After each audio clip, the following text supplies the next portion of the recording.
सुप्रभात प्यारे विद्यार्थियों, कैसे हैं आप सब। आशा करती हूँ आप सब अच्छे से होंगे।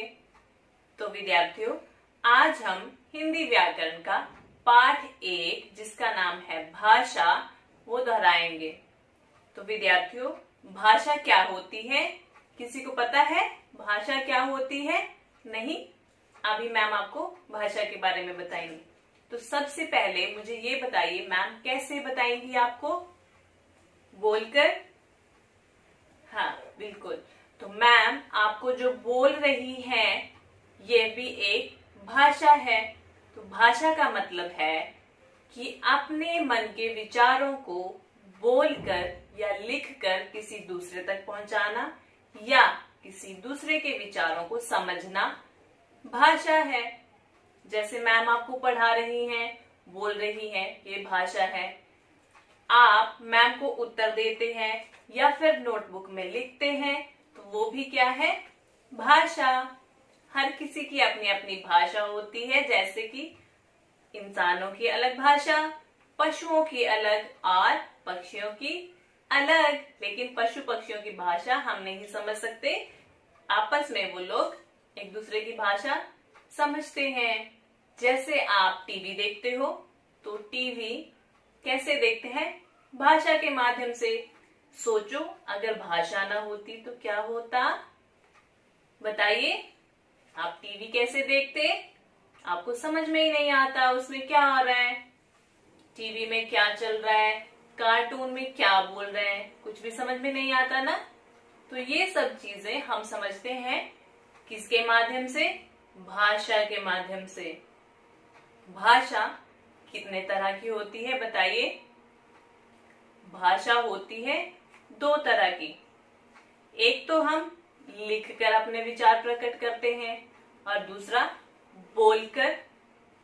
तो जो भाषा बोलकर प्रकट की जाती है, जो मन के विचार बोलकर प्रकट किए जाते हैं, उसको कहते हैं मौखिक भाषा। जो हमने मुंह से बोला वो भाषा कहलाती है मौखिक भाषा। और दूसरी है जो विचार हम लिखकर प्रकट करते हैं उसको कहते हैं लिखित भाषा। कौन सी भाषा? लिखित भाषा। तो भाषा के कुछ कौशल हैं, जैसे कि लिखना, बोलना, सुनना और पढ़ना। ये क्या है? भाषा के कौशल। भाषा को किस किस तरह से हम एक दूसरे तक पहुंचा सकते हैं, ये वो माध्यम है। तो बच्चों, ये था हमारा आज का पाठ भाषा। अब हम इसका अभ्यास करेंगे। आइए देखते हैं अभ्यास में क्या क्या है।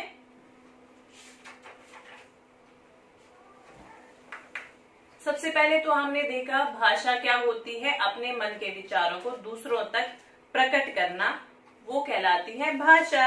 अब भाषा के 2 रूप मैम ने आपको बताए, कौन कौन से?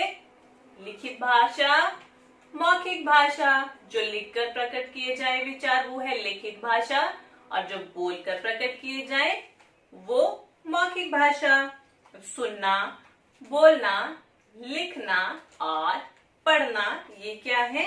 भाषा के कौशल। तो अब अभ्यास में क्या है? आपको सही और गलत का निशान लगाना है। क है हम बोलकर अपनी बात दूसरों तक पहुंचाते हैं। क्या ये सही है? जी, ये सही है। हम बोलकर अपने विचार दूसरों तक पहुंचाते हैं। हम सुनकर दूसरों की बात नहीं समझ सकते। क्या हम सुनकर दूसरों की बात नहीं समझ सकते? गलत। हम सुनकर दूसरों की बात समझ सकते हैं।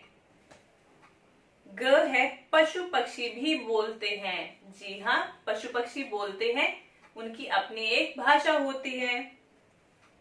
घ है बोलना और सुनना भी भाषा के कौशल हैं। जी हाँ, बोलना और सुनना भाषा के कौशल हैं। तो यह भी सही है। प्रश्न 2 है सही उत्तर पर सही का निशान लगाइए।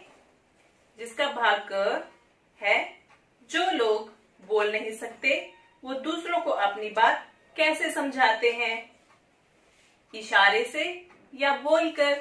बताइए कैसे? जो बोल ही नहीं सकते वो बोलकर कैसे समझाएंगे? तो इशारे से, जो लोग बोल नहीं सकते वो अपने विचार, अपनी बात कैसे समझाते हैं? इशारे से। ख है, हम पुस्तक में लिखी बात कैसे समझाते हैं? बताइए कैसे समझाते हैं? लिखकर या पढ़कर? कैसे? पुस्तक में तो पहले से लिखा हुआ है, हम उसको क्या करते हैं? पढ़ते हैं। तो हम पढ़कर पुस्तक में लिखी बात समझते हैं। आगे है प्रश्न 3, चित्र देखकर बताइए बच्चे क्या कर रहे हैं। तो बच्चे क्या कर रहे हैं इन चित्रों में? यहाँ पर एक लड़की है जो लिख रही है, तो हम लिखेंगे लिखना। एक लड़का म्यूजिक सुन रहा है, गाना सुन रहा है, तो हम क्या करेंगे? सुनना।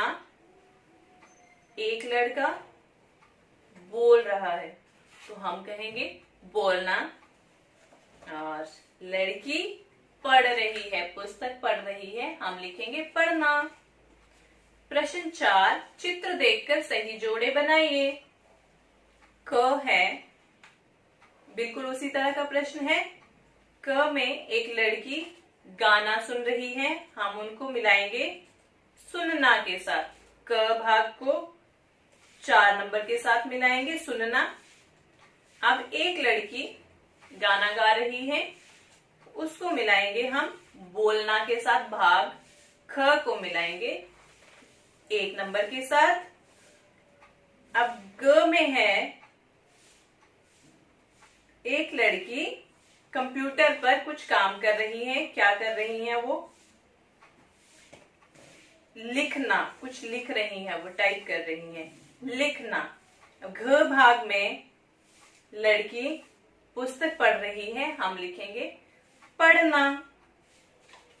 तो ये थे आपका अभ्यास। आप अच्छे से इस पाठ को दोहराएंगे, सुंदर लेख में अभ्यास पुस्तिका में अभ्यास करेंगे। कल हम आएंगे किसी और विषय के साथ। तब तक के लिए धन्यवाद।